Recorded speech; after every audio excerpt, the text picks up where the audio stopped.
Je m'appelle Carole Schwartz, je suis aussi élève en chromato. Et en fait, ce ne sont pas exactement des peintures, ce sont des tableaux et je travaille le bois. Donc oui, il y a toute l'énergie du bois, ses vibrations, sa sensualité.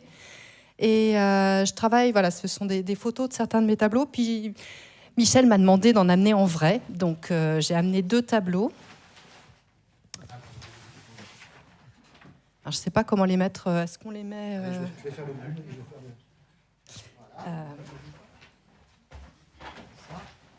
Il y en a un autre plus petit. Combien de temps ?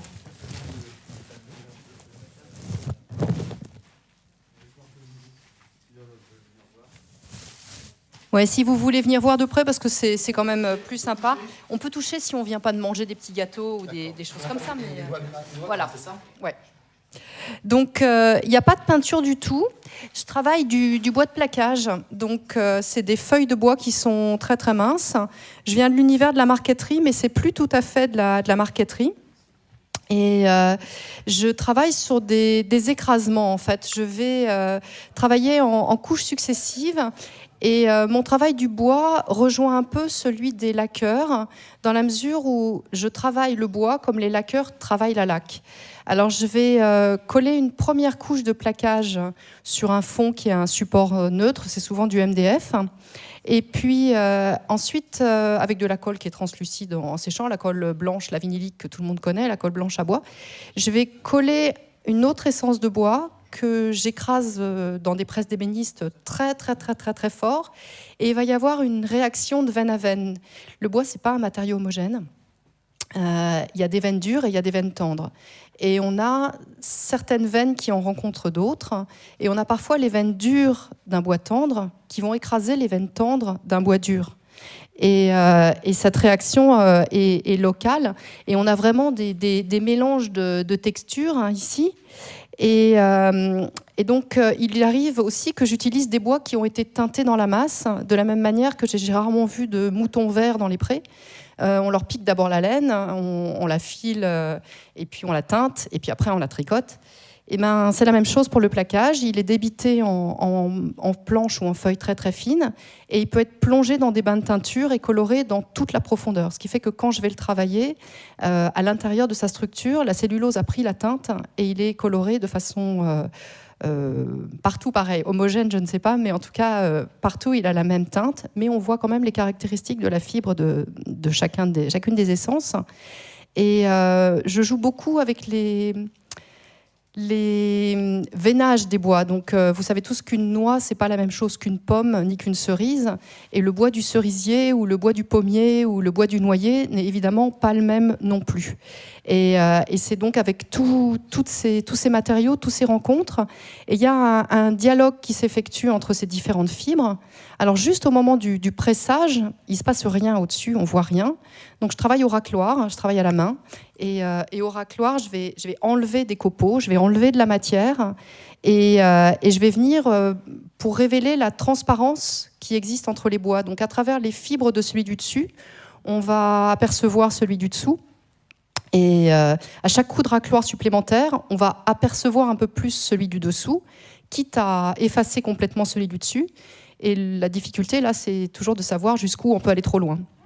Donc, une fois que j'ai un état de surface qui me convient avec une essence de bois, je vais rajouter une autre essence de bois que j'écrase et que j'estompe, et puis une autre que j'écrase et que j'estompe, etc., etc. Et donc, je découvre les travaux au fur et à mesure que je les réalise. Je fais jamais de crowbar, j'ai des mélanges d'essences dans la tête.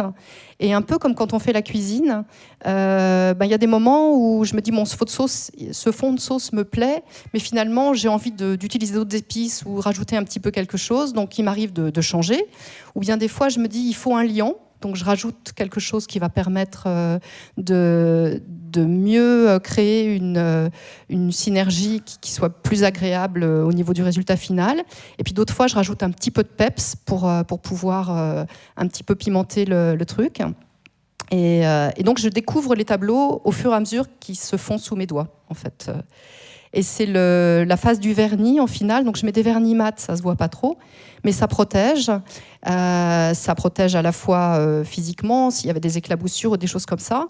Et puis c'est vaguement anti-UV. Alors je dis toujours, c'est comme les crèmes anti-rides, hein, ça retarde, mais ça n'empêche pas complètement. Mais donc il y a un traitement anti-UV pour que le prisme du soleil, qui jaunit tout, ne dégrade pas trop les couleurs, pas trop vite. Voilà. Merci beaucoup. Merci.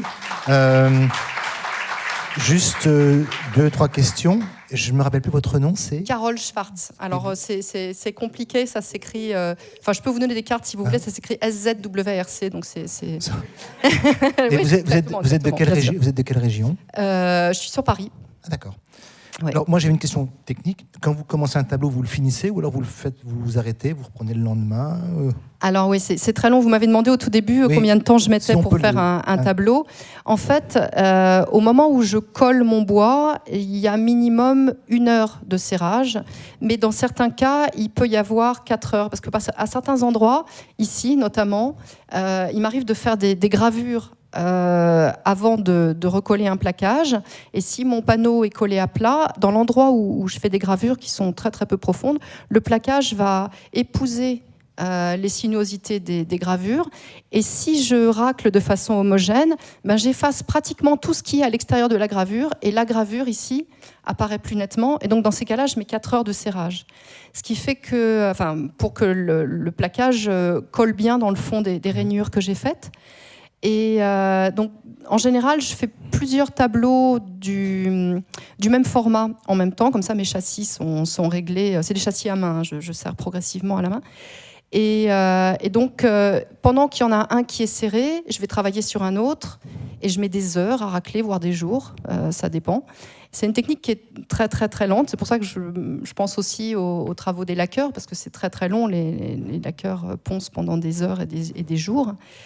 Et puis, je passe de l'un à l'autre. À chaque fois que je sors une pièce des châssis, je le regarde avec un regard différent et ça me permet de ne pas avoir trop d'idées préconçues et de repartir sur des bases un peu neuves, un peu saines. Et puis de nouveau, je le presse et j'en prends un autre, etc., etc. Donc, il faut parfois des mois pour faire un tableau. D'accord. Et vous en avez fait combien jusqu'à maintenant des œuvres comme ceci? Alors, ça, c'est un paravent qui fait 1,50 m de haut. En fait, je travaille le bois depuis 1981.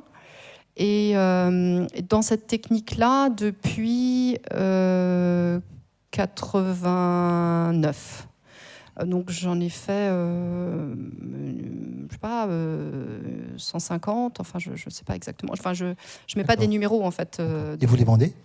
Pardon? Vous les vendez? Oui, je les vends, oui. Oui, tout à fait. Et j'ai une expo bientôt qui va se tenir à Paris.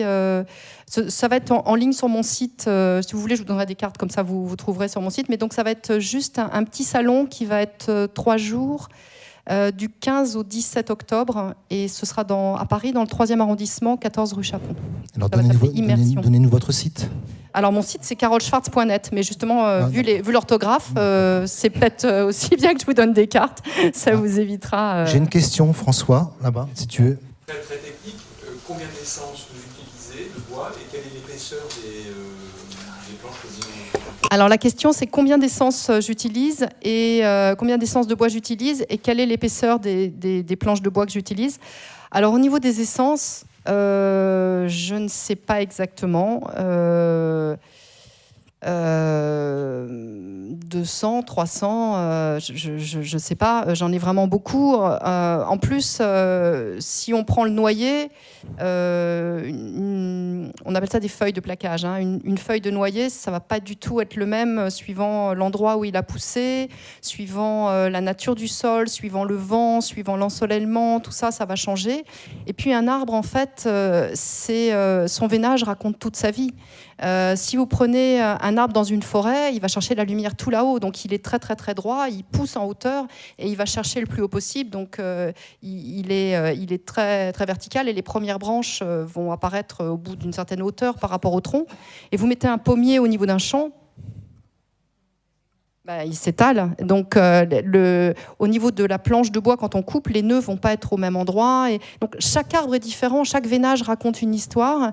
Et j'aime bien, dans mon travail, mettre en valeur sa vie, ses encombres, tout ce qu'on appelle habituellement les défauts du bois. Moi, j'adore, hein, et je les mets en valeur et j'en tire parti.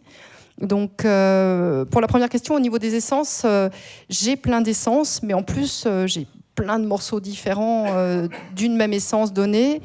Mes essences préférées, je pense que c'est... j'aime beaucoup le frêne et j'aime beaucoup le tamo qui est du frêne du Japon. Et puis la deuxième, c'était l'épaisseur du plaquage. Donc moi, j'aime bien les plaquages qui sont assez épais, c'est-à-dire que si j'ai du bois d'1 millimètre, je suis contente, parce qu'il a plus de force, il va mieux imprimer sa structure quand on l'écrase, et les réactions d'un plaquage avec un autre vont être plus affirmées.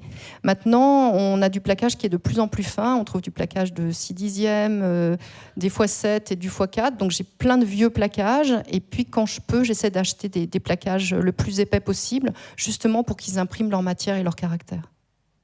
Alors, je pense que j'allais intervenir, qu'on a quelqu'un effectivement qui a travaillé sur la chromatothérapie et sur le bois. Ah je oui pense que je pense qu'elle va peut-être intervenir.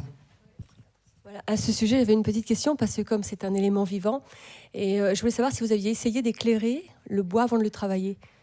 Pas encore, parce que ça fait pas longtemps que je... Parce que je pense que ce serait très intéressant, notamment Génial. si vous voulez humidifier le bois pour le travailler de façon plus souple, ou si au contraire vous voulez lui donner un peu plus de sécheresse. Je pense que ce serait très très intéressant d'éclairer vos planches vos structures de bois avant même de les coller. C'est passionnant. Je vais essayer, donc rendez-vous l'année prochaine. Avec plaisir. C'est génial. Merci beaucoup, merci pour la suggestion, je trouve ça fabuleux. Puis merci de m'avoir donné la parole. Et donc, si vous voulez regarder les tableaux avant ou après manger, voilà, vous pouvez regarder. Merci beaucoup. Poser des questions. En tout cas, vous êtes aussi une preuve vivante, comme madame, comme nos intervenants, c'est que la chromatothérapie peut intervenir dans beaucoup de domaines. On l'a vu au niveau du bois, peut-être au niveau de vos œuvres, dans d'autres spécialités. Donc, merci encore pour votre présentation.